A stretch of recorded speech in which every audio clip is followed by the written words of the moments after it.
पवन खेड़ा ने जो बखेड़ा खड़ा किया था ना दोस्तों, इससे पहले कि हिमंत विश्व शर्मा इसका पेड़ा बनाकर इसको निगल जाते और डकार भी ना लेते, ये साला दुम दबाकर चुपचाप देश छोड़कर भाग गया है।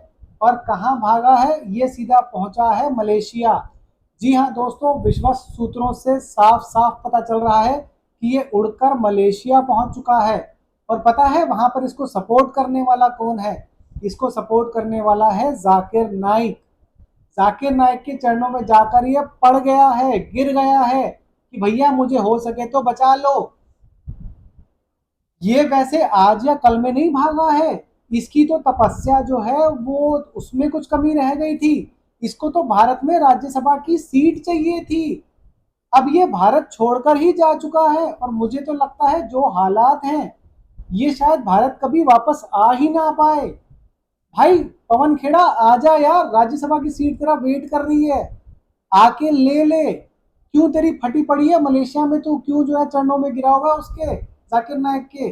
और जैसा कि मैंने कहा दोस्तों, ये आज या कल में नहीं भागा है, ये उस दिन भागा था जिस दिन सुप्रीम कोर्ट ने इसकी ट्रांजिट बेल वो रिजेक्ट की थी, जो कि इसको कर्नाटका हाई कोर्ट ने दी थी। जिस दिन सुप्रीम कोर्ट ने इसकी वो बेल रिजेक्ट की थी, उसी दिन ये उड़कर जो है मलेशिया पहुंच गया था।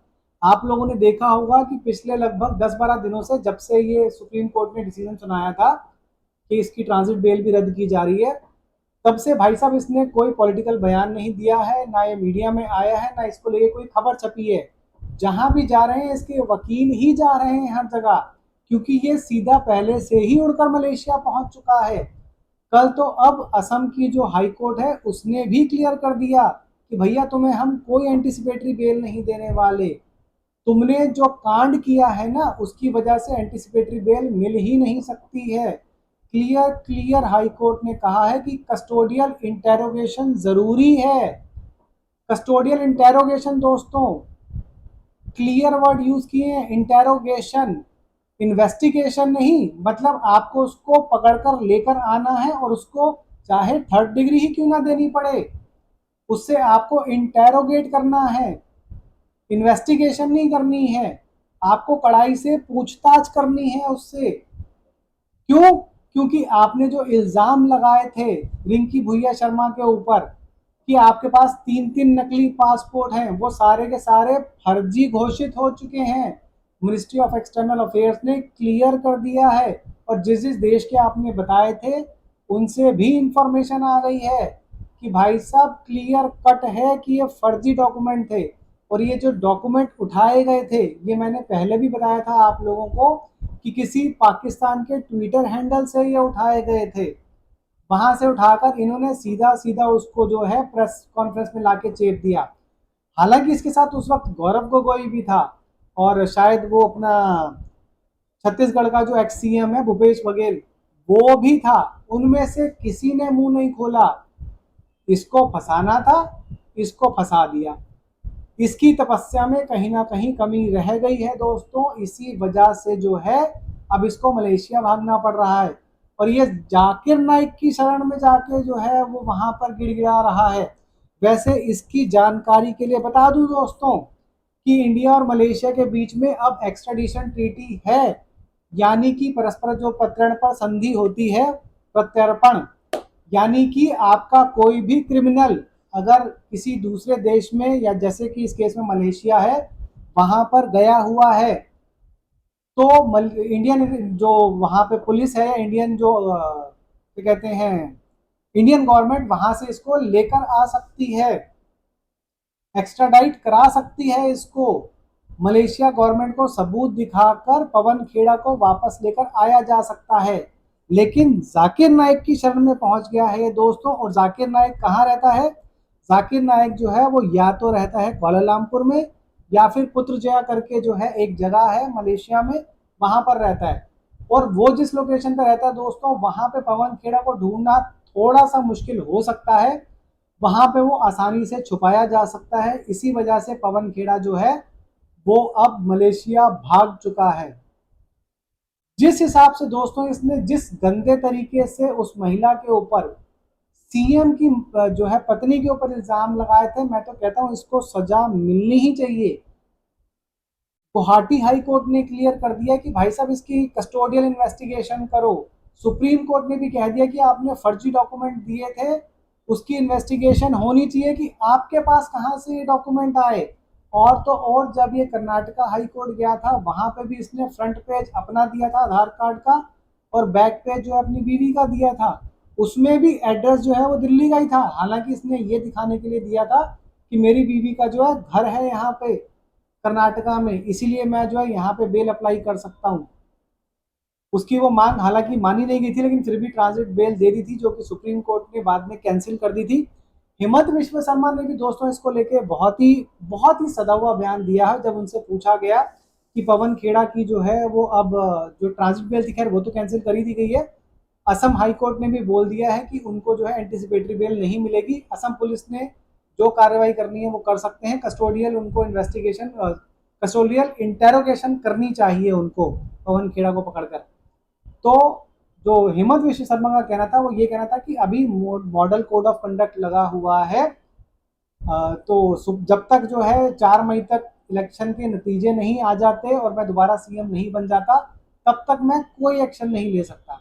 एक बार मेरे हाथ में सत्ता आ जाए, 4 मई को जब रिजल्ट डिक्लेयर हो जाएगा कि मैं सीएम बन गया हूं, तो फिर मैं खेड़े को नहीं छोड़ने वाला। फिर तो पेड़, मतलब उन्होंने ये कहा नहीं है बट उनके कहने का मतलब यही था कि फिर तो मैं खेड़ा का पेड़ा बना के खा जाऊंगा। मलेशिया तक भी क्यों ना पहुंच जाए वो, वहां से भी उसको ढूंढ के ले आएंगे।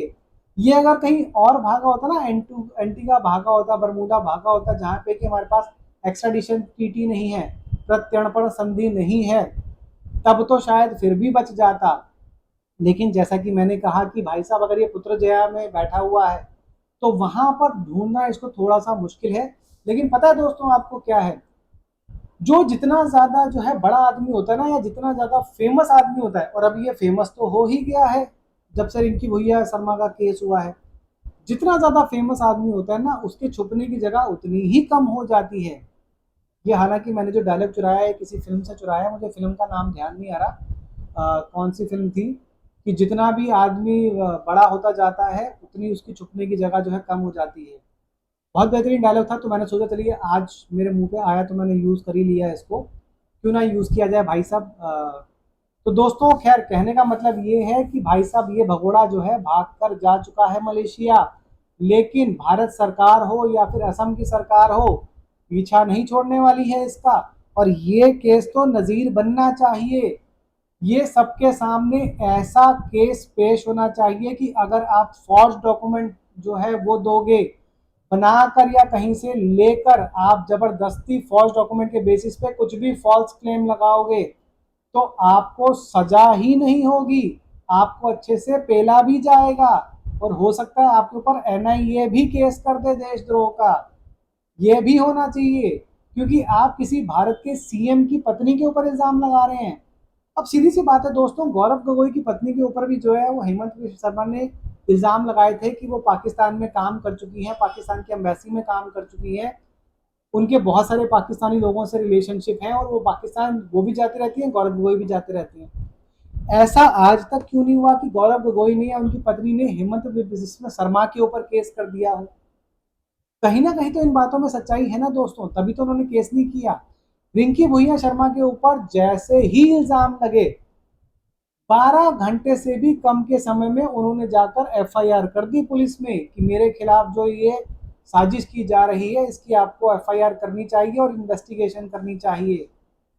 ऐसे लोगों को दोस्तों दंडित करके जो है वो जेल में डालना चाहिए, कड़ी से कड़ी सजा देनी चाहिए, ताकि पॉलिटिकली इस तरीके चीजों का यूज ना हो सके। भविष्य में तो ये चीज हमेशा के लिए बैन कर देनी चाहिए। किसी ने भी अगर इल्जाम लगाया है उसको सीधा उठा के जेल में डाल देना चाहिए, अगर सबूत गलत है तो। कोई एंटिसिपेटरी बेल नहीं, कोई ट्रांजिट बेल नहीं, सीधा उठा के जेल में डालो, अच्छे से तोड़ो और पता करो कि डॉक्यूमेंट कहाँ से आए उसके पास। चलिए दोस्तों आज की वीडियो में इतना ही। चैनल पर नए हैं तो चैनल को सब्सक्राइब कर लीजिएगा। आशा करता हूँ आपको वीडियो पसंद आया होगा, वीडियो को आपने लाइक कर ही दिया होगा। आप सभी लोगों का वीडियो देखने के लिए बहुत बहुत धन्यवाद दोस्तों। ऐसे वीडियो आपके सामने लेकर आता रहूंगा, ठीक है। आप लोगों का ढेर सारा प्यार दोस्तों मुझे मिल रहा है और आगे भी प्लीज मेरे को देते रहिएगा। यूट्यूब कभी कभी शरारत कर देता है, कभी कभी जो है वो सडनली रीच एकदम से गिरा देता है, बट जब तक आप लोगों का साथ मेरे को मिलता रहेगा तब तक कोई दिक्कत नहीं है दोस्तों। ठीक है, चलिए दोस्तों, अभी के लिए इतना ही, फिर जल्दी ही मिलते हैं किसी और वीडियो या किसी और शॉर्ट में। धन्यवाद।